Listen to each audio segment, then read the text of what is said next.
اللہ وکفا وسلام علی عباده الذین اصطفى اما بعد فاعوذ باللہ من الشیطان الرجیم بسم اللہ الرحمن الرحیم استغفروا ربکم انہ کان غفارا یرسل السماء علیکم مدرارا ویمددکم باموال وبنین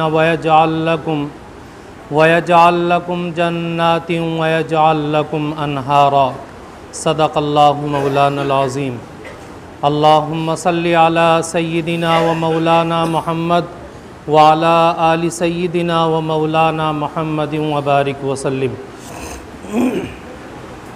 محترم بزرگوں اور دوستوں، عزیز ساتھیوں،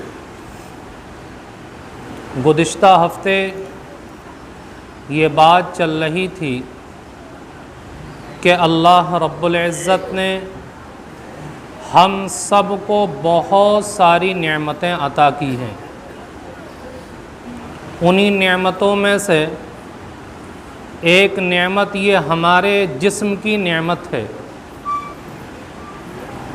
اور یہ بات بتائی گئی تھی کہ یہ جسم ہماری ذاتی ملکیت نہیں ہے، بلکہ یہ اللہ کی طرف سے دی ہوئی نعمت ہے، جس کو ہمیں اللہ کی مرضی کے مطابق استعمال کرنا ہے۔ اگر انسان اپنے جسم کو، اپنے اعضاء کو اللہ کی مرضی کے خلاف استعمال کرتا ہے تو کل قیامت کے دن اللہ رب العزت اس کے بارے میں باز پرس کرے گا، اور انسان سے ان تمام نعمتوں کے بارے میں پوچھا جائے گا جو اللہ نے انسان کو عطا کی ہیں۔ اس لیے میرے بزرگوں، ہم اپنی زندگی کے اندر یہ کوشش کریں کہ ہم اس جسم کو اللہ کی مرضی کے مطابق ہی استعمال کریں، اللہ کے نبی کے بتائے ہوئے طریقے کے مطابق استعمال کریں۔ اللہ رب العزت نے ہر انسان کے جسم کے اندر خیر بھی رکھی، شر بھی رکھی۔ اب اگر انسان اپنے خیر کے مادے کو غالب کرتا ہے، شر کے مادے کو دبا کر کے چلتا ہے، تو یہ اچھا انسان بن جائے گا اور اپنے جسم کو اللہ کی مرضی کے مطابق استعمال کرنے والا بنے گا۔ لیکن اگر یہی انسان اپنے شر کے مادے کو غالب کرتا ہے اور خیر کے مادے کو مغلوب کرتا ہے تو برا انسان بن جائے گا، اور اللہ کی اس دی ہوئی نعمت کو اللہ کی مرضی کے خلاف استعمال کرنے والا بنے گا۔ اس لیے انسان کو چاہیے کہ یہ کوشش کرے کہ اس کا جو خیر کا مادہ اللہ نے اس کے اندر رکھا اس کو غالب کرے، اپنی خواہشات کو دبا کر کے اپنے آپ کو اچھائیوں کی طرف لانے کی کوشش کرے۔ اگر اس طریقے سے یہ مجاہدہ کرے گا، کوشش کرے گا، تو اللہ رب العزت اس کو کامیاب ترین انسان بنا دے گا۔ لیکن آج ہوتا یہ ہے کہ انسان اپنی خواہشات کے مطابق اللہ کی اس نعمت کو استعمال کرتا ہے۔ جہاں انسان کا دل چاہتا ہے اس طرف لے کر کے جاتا ہے، جہاں اس کا نفس اس کو ابھارتا ہے اس طرف چلا جاتا ہے، جہاں شیطان اس کو دکھاتا ہے اس کے من کے مطابق ہوتی ہے، انسان اسی کے اوپر عمل کرنے لگتا ہے اور اپنے آپ کو اللہ کے عذاب کا مستحق بنا لیتا ہے۔ حالانکہ اللہ رب العزت نے جگہ جگہ اس بات کا احساس دلایا اور اپنے بندوں کو متوجہ کیا کہ میرے بندو یاد رکھو کہ میرا عذاب بڑا سخت ہے، میرا عذاب دردناک ہے، کہ جس کی تاب لانے کی ہمت نہیں ہے، اب اس کے باوجود انسان اپنے اس جسم کو اللہ کی مرضی کے خلاف استعمال کرے تو گویا کہ وہ خود اپنے پیر پر کلہاڑی مار رہا ہے۔ اس لیے میرے بزرگوں، زندگی کے اندر غلط کام ہو جاتے ہیں، گناہ ہو جاتے ہیں، لیکن فوراً توبہ کر کے پھر اپنے اللہ سے صلح کر لینی چاہیے، اور پھر اللہ کے اور اللہ کے نبی کے بتائے ہوئے طریقے کے مطابق چلنے کی کوشش کرنی چاہیے۔ اب ایک سوال پیدا ہوتا ہے کہ جی کون سا ایسا کام ہم کریں کہ جس کے کرنے کی وجہ سے ہمارے گناہ معاف ہوتے رہیں، ہماری نیکیوں کے اندر اضافہ ہوتا رہے، اور اللہ رب العزت کی جو ناراضگی کے کام ہو جاتے ہیں وہ ختم ہوتے رہیں اور نامہ اعمال سے وہ مٹتے رہیں۔ تو علامہ ابن تیمیہ رحمۃ اللہ علیہ نے کچھ اسباب لکھے ہیں کہ ان اسباب کو اختیار کرنے کی وجہ سے انسان کی زندگی کے اندر جو نافرمانیاں ہوتی ہیں وہ ختم ہوتی رہتی ہیں۔ ان میں کا پہلا سبب لکھا کہ جب بھی انسان سے کوئی گناہ ہو جائے، یعنی یہ جسم کی نعمت غلط استعمال ہو جائے، اللہ کی مرضی کے خلاف استعمال ہو جائے، تو فوراً اس کو توبہ کر لینی چاہیے، اور آئندہ نیکی کے کام کرنے کا پختہ ارادہ کرنا چاہیے کہ میرے اللہ، مجھ سے یہ غلط کام ہو گیا جو آپ کی ناراضگی کو لانے کا سبب ہے، میں شرمندہ ہوں، مجھے اچھا کام کرنے کی توفیق دے دیجئے اور اس برائی کو میرے نامہ اعمال سے مٹا دیجئے۔ تو ایک سبب یہ توبہ ہوا، اگر انسان توبہ کرتا رہے گا تو نامہ اعمال میں جو گناہ چڑھ رہے ہیں وہ ختم ہوتے رہیں گے۔ دوسرا سبب، علامہ ابن تیمیہ رحمۃ اللہ علیہ لکھتے ہیں کہ انسان اپنی زندگی کے اندر استغفار کو لازم پکڑ لے۔ استغفار کہا جاتا ہے اپنے پچھلے گناہوں کے اوپر اللہ کے سامنے نادم اور شرمندہ ہونا۔ جیسے کبھی کبھی انسان کے دل کے اندر یہ فکر پیدا ہوتی ہے کہ مجھے یہ کام نہیں کرنا چاہیے تھا، میں نے یہ کام جو کیا ہے وہ اچھا نہیں کیا، غلط کیا ہے۔ تو یہ جو انسان کو ندامت اور شرمندگی ہو رہی ہے، اور پھر اس ندامت کے بعد انسان اللہ سے معافی مانگ رہا ہے، اس کو استغفار کہتے ہیں۔ اور جو انسان کثرت کے ساتھ یہ استغفار کرے گا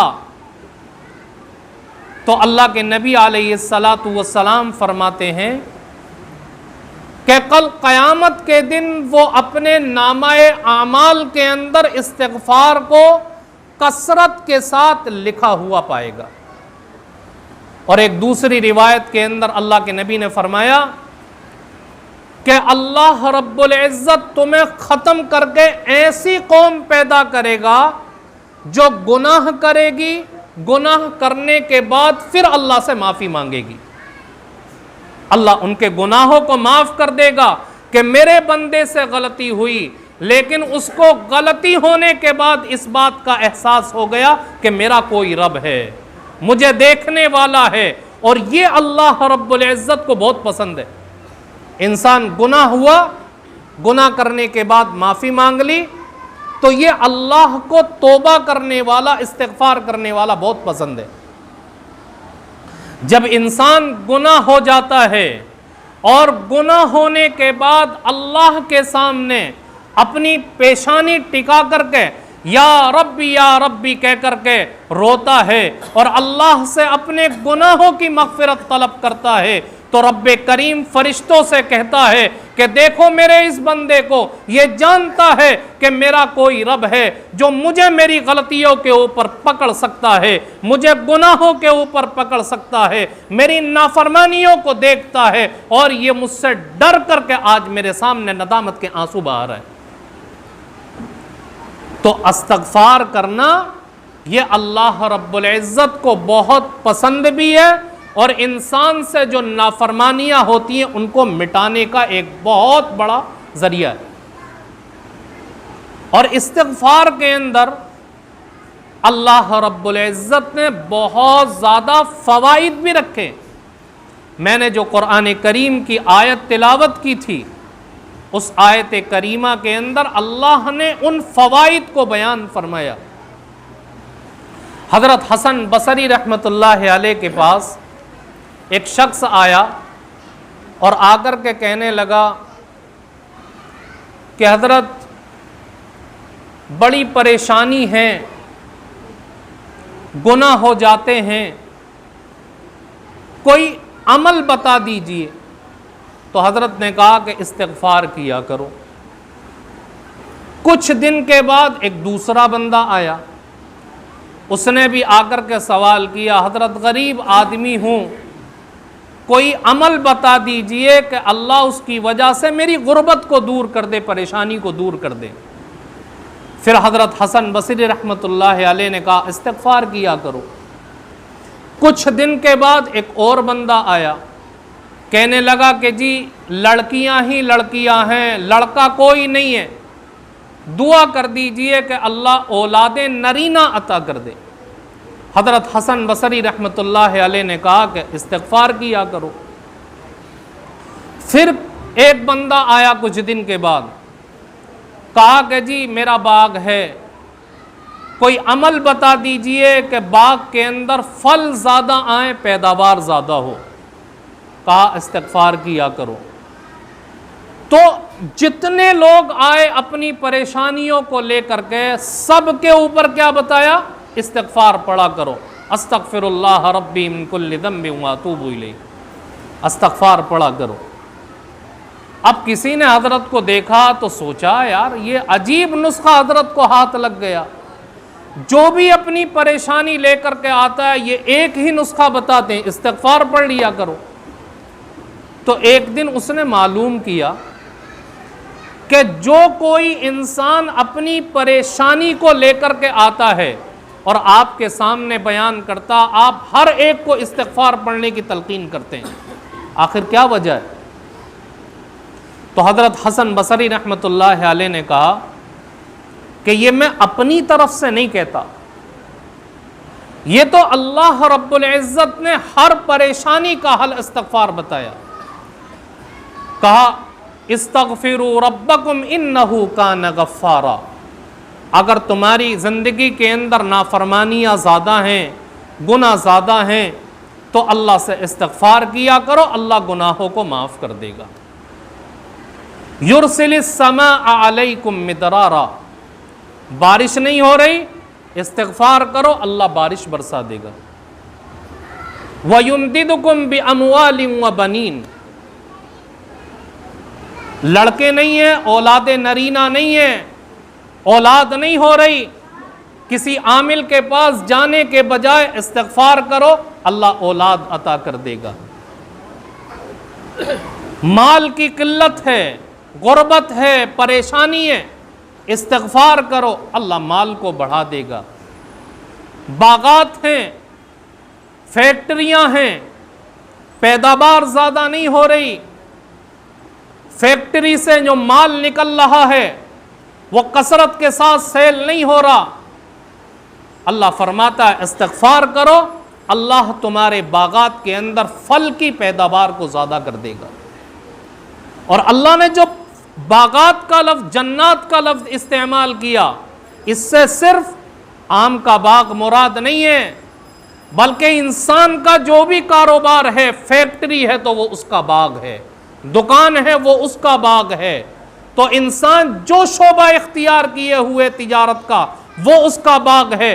اگر اس کے اندر کمائی نہیں ہو رہی، انسان استغفار کثرت کے ساتھ کرے، اللہ رب العزت اس کی آمدنی، اس کے مال و دولت کے اندر اضافہ کر دے گا. تو استغفار کے یہ بہت سارے فوائد بیان کیے گئے. گناہ بھی معاف ہوتے ہیں، مال و دولت کے اندر بھی اضافہ ہوتا ہے. بارش نہیں ہو رہی، اللہ بارش بھی برساتا ہے. سامان کی سیل نہیں ہو رہی، برکت نہیں ہو رہی، انسان استغفار کرے، اللہ اس کے اندر برکت پیدا کر دے گا. تو حضرت حسن بصری رحمۃ اللہ علیہ نے کہا کہ یہ سارا جو حل ہے یہ تو خود اللہ رب العزت نے بیان کیا. اور آپ غور کریں کہ انسان اپنی زندگی کے اندر انہی میں سے کسی ایک نہ ایک الجھن کے اندر پھنسا ہوا ہوتا ہے. کسی کو یہ شکایت ہے کہ نافرمانیاں زیادہ، کسی کو یہ شکایت کہ مال و دولت نہیں ہے، پریشانی ہے، کسی کو کام دھندا نہیں چلتا، اس کی تکلیف ہے. تو اللہ رب العزت نے یہ فارمولہ بتایا کہ استغفار کرو، اللہ تمہاری پریشانیوں کو اور مصیبتوں کو دور کر دے گا. اور آقا مدنی جناب محمد الرسول اللہ صلی اللہ علیہ وسلم روایات میں آتا ہے کہ خود روزانہ 70 مرتبہ استغفار کیا کرتے تھے روزانہ. حالانکہ آقا صلی اللہ علیہ وسلم کی زندگی تو ایسی تھی کہ جس کے اندر عبادات ہی عبادات ہیں، جس کے اندر نافرمانیوں کا کوئی شائبہ نہیں ہو سکتا، جس کے اندر بھلائی ہی بھلائی ہے، برائی کا نام نہیں ہو سکتا.